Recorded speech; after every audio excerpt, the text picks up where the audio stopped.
So in this video, I'm going to walk you through how to host a web server using the C# Splashkit and using the visualstudio.net.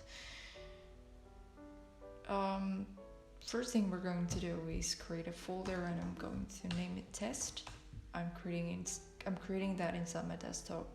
So we're going to the terminal and navigating to the directory. So that's going to be desktop test. So once we're inside there, we're going to create a new project, and that can be done by this command, skm.net new. And once it is done, we're just going inside the folder and we can find the project. Visual Studio solution already been created for us, and there we can find the program. So there's essentially nothing in here. So before we start writing anything, I'm just going to show you. If we open localhost at the moment, sorry.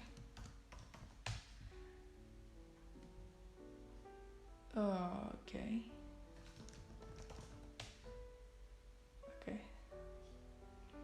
So at the moment, if you open localhost, it's going to say it cannot connect to the server because the server has not existed yet.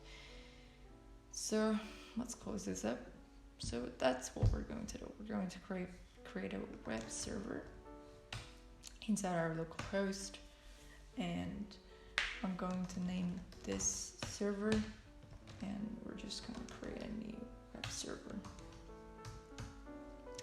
What we can specify in here is the port that our server is going to be listening for request, and I'm going to use 8080, which is the most common one for web server, but you can specify any number that you want.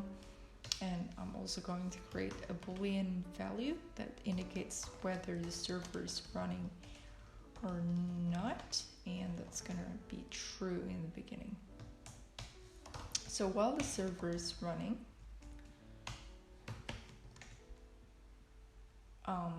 if it has any requests, which we can check by running the inbuilt function of a web server object, that's going to be has incoming requests.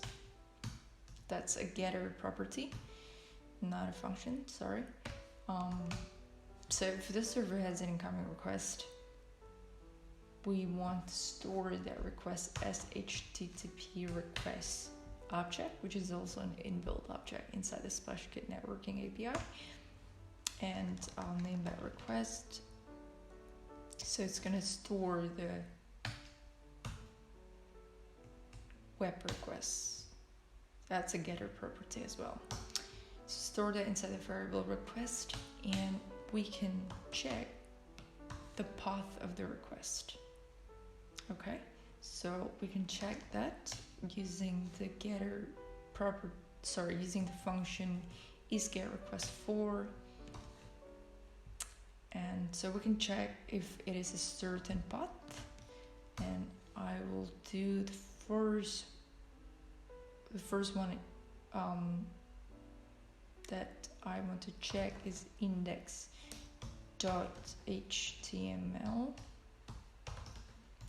So if the path that the user is typing is if the path that the user is requesting is index.html, we want to respond that request with the file index.html.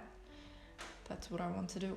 So we can respond this request with several stuff. We can respond with a file, JavaScript, message, but in this case we want to respond with an HTML file.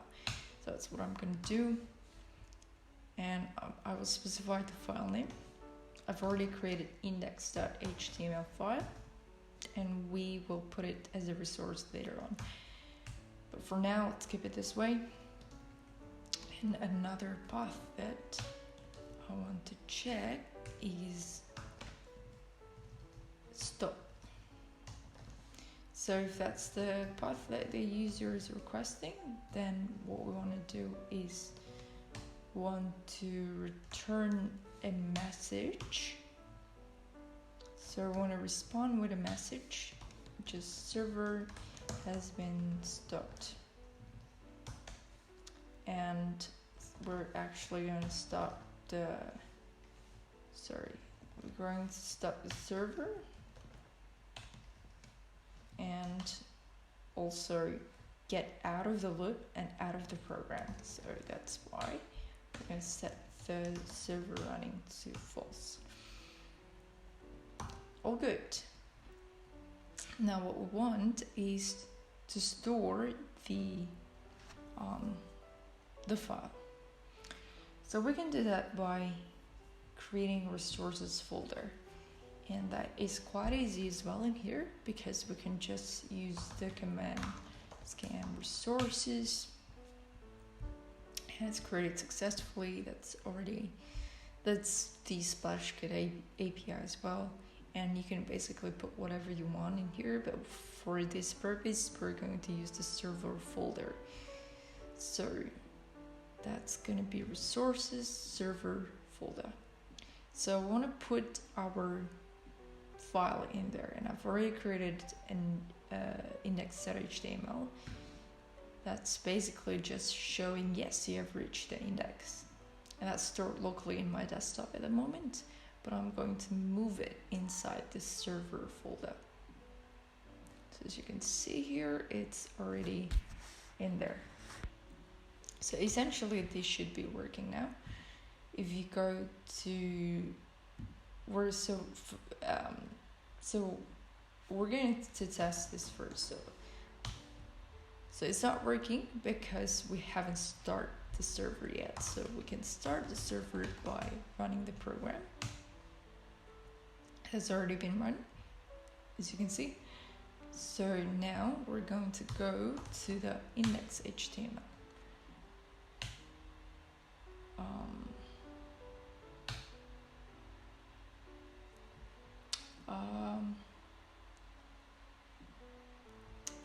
Okay. That should work. Yeah. So yes, yeah, we're reaching index. And if we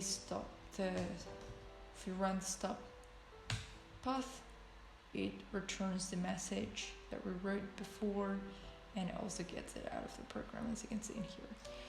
Yep, that's all I'm going to talk about today. Thank you very much.